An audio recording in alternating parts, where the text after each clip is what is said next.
E aí, meus queridos, tudo bem com vocês? No vídeo de hoje a gente vai trocar uma ideia sobre os resultados da BB Seguridade. Ela divulgou resultados extremamente interessantes, muito superiores ao que o mercado estava esperando, casas de análise, analistas, mercados em geral, e os investidores estão pensando assim, será que eu já perdi essa oportunidade de valorização? Será que ainda faz sentido investir na empresa? Como será que está essa situação? Porque agora que ela divulgou resultados interessantes, com dividendos interessantes, a empresa já teve uma valorização de cota. Então a gente vai trocar essa ideia. Se você curtiu, dá o like, se inscreve no canal. E é claro que nada do que for dito aqui vai ser uma recomendação de investimento. Bora lá!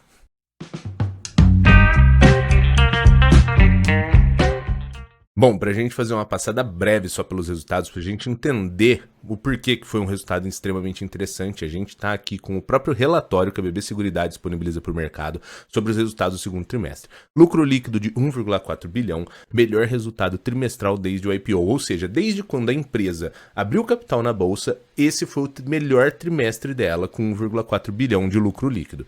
Trouxe um resultado operacional 45% a maior, crescente nos prêmios de seguros, queda de sinistralidade, aumento de previdência e aumento de capitalização. A gente está aqui no Status Invest. Se você ainda não conhece a empresa, o ticker dela é BBSE3. Se você for comprar no mercado fracionário, ou seja, entre 1 a 99 cotas, você precisa pôr um F na frente, o que ficaria BBSE3F. As mínimas foram de 17,70, máximas de 30,58, o preço atual 30,58. O dividend yield está na casa de 3%, mas ele ainda não está compondo o saldo desse último resultado aqui, que a gente pode visualizar, ó.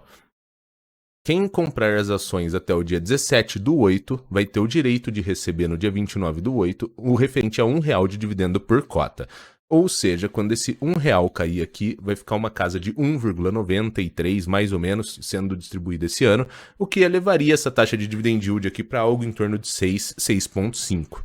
Que seria um dividend yield interessante para uma empresa que tem um parceiro forte, como o Banco do Brasil, atua em uma área de seguros, que é um segmento perene, que sempre vai ter recorrência, e ainda que tem esse braço do agro, porque ela acaba prestando essa linha de seguros para o agronegócio, o que também traz uma recorrência, porque a gente sabe que o agro ele tem ciclos de plantio e ele vai sempre efetuando esses seguros. Eu gostaria de olhar com vocês aqui uma coisa. Antes, deixa eu comentar um tema com vocês. Muitas pessoas, geralmente, só querem investir na empresa após resultados interessantes ou dividendos interessantes.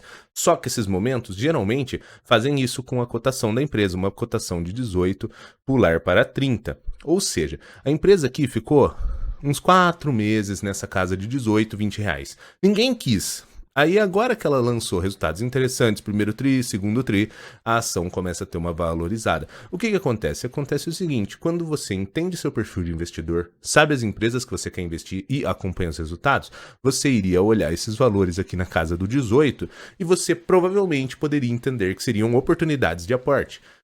Porém, a pessoa que não acompanha a empresa, porém acompanha as notícias, geralmente ela entra nesses momentos aqui maiores. Claro que podem existir casos à parte, mas a grande maioria das vezes acontece isso. Aconteceu com Petrobras agora, nessa última semana, Banco do Brasil e BB Seguridade. Então, os momentos mais oportunos, as pessoas acabam não comprando. A hora que geram momentos onde a grande maioria das pessoas já estão emocionalmente com vontade de ter essa ação, aí as pessoas se dispõem a comprar, o que faz essa elevação de cota.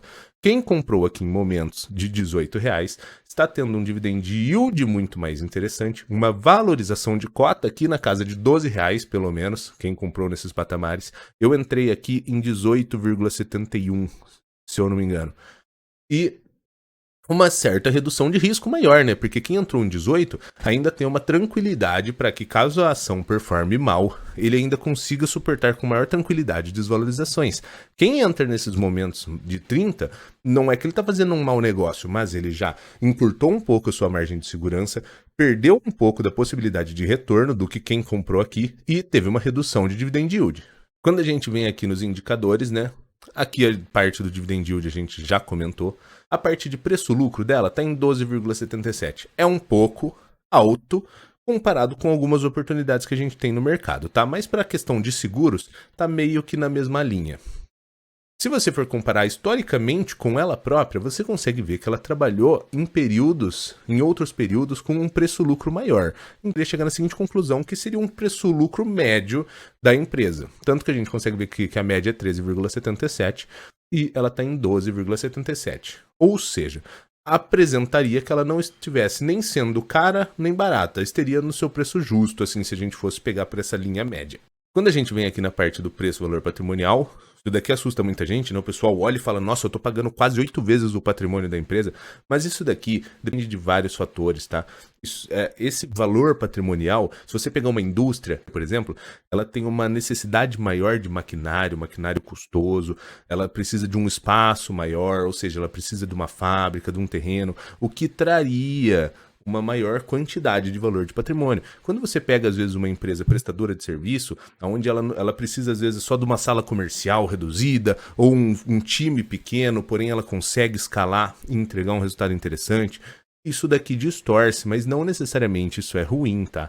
Você tem que ver o seguinte, a empresa apresenta resultados interessantes, crescente nesses resultados, lucro interessante e crescente, distribuição compatível com o seu nível de dividendo que você espera, aí sim você consegue mensurar se ela poderia... Um ROI interessante, quanto de ROI que ela está entregando. Então você se une com esses resultados para você ver. Se a empresa tem todos esses resultados robustos, essa parte do valor patrimonial não é uma parte que ela ganha tanta força, principalmente quando ele é alinhado mais com essa questão de serviços, que você não precisa dessa base imobilizada muito grande.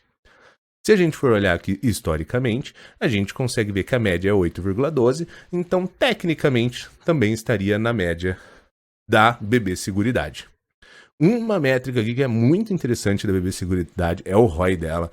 Tá na casa de 60%, mas olha, ela sempre trabalhou com ROIs de 30%, 40%, o que é muito interessante.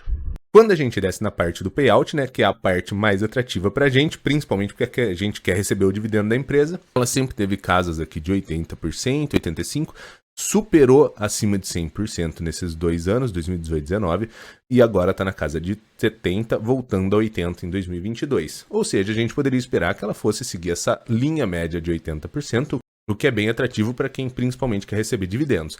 E caso ela distribuísse em alguns momentos uma taxa maior do que essa, a gente poderia ter um dividend yield maior ainda. Bom, mas e aí, será que ainda tá valendo investir em BB Seguridade? Bom, a minha percepção é a seguinte: investir em ações é compatível com o seu perfil? BB Seguridade é do segmento seguros / financeiros, é uma empresa que tem a ver com a sua estratégia de investimentos? Se essas perguntas forem sim, faz sentido que vale agora a pena você entender os números e ver se faz sentido.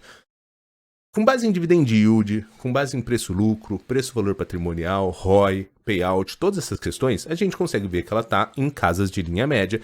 Na minha opinião, não necessariamente barata, não necessariamente num preço ótimo, mas eu acredito que ela a R$30 teria lá aquele preço assim meio justo. Porém, você teria margem para desvalorizações, como a gente já viu, ela já foi trabalhada em valores bem inferiores, como por exemplo na casa de 18, 19 e 20.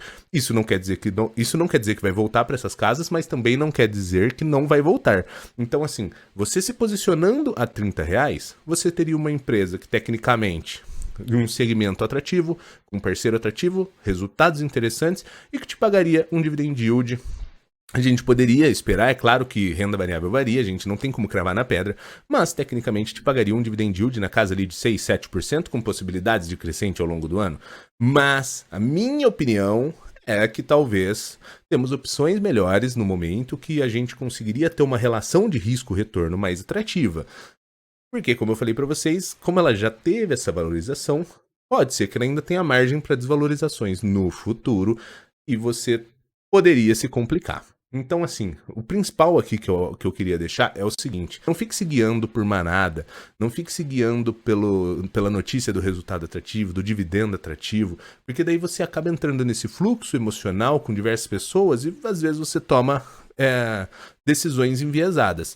O melhor é você entender o seu perfil, entender no que você quer investir e acompanhar os resultados e acompanhar as empresas, porque daí você vai conseguir se posicionar em preços mais interessantes, fazendo essa relação de risco-retorno de uma melhor forma. Nada do que foi dito aqui foi uma recomendação de investimentos, é apenas a minha opinião. Você que tem que ver se faz sentido e estudar e se capacitar, porque no fim do dia o lucro ou o prejuízo é inteiramente seu. Se você curtiu, dá o like, se inscreve no canal e valeu!